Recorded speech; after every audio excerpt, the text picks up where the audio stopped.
Bonjour à toutes et à tous, voici l'analyse du SP500 et de l'euro-dollar pour le lundi 16 mars.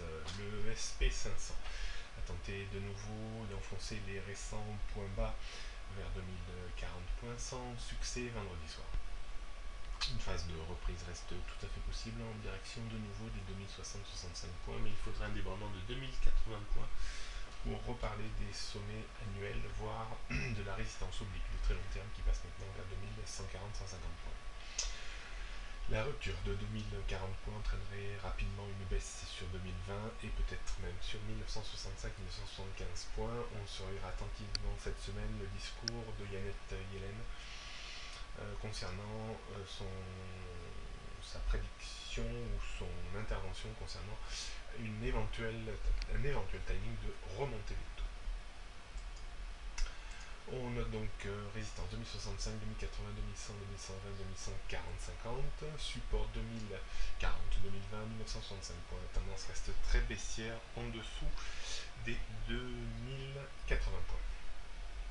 Du côté de l'euro-dollar, l'euro-dollar reste toujours parfaitement bien implanté à la baisse. Cette baisse est cadencée en rythme 4 heures par la bande rouge 4 heures, on le voit nettement depuis la rupture de 1,1260.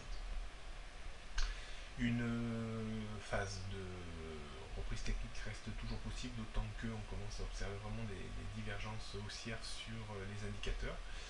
Phase de correction qui pourrait s'amplifier en cas de débordement de 1,1560.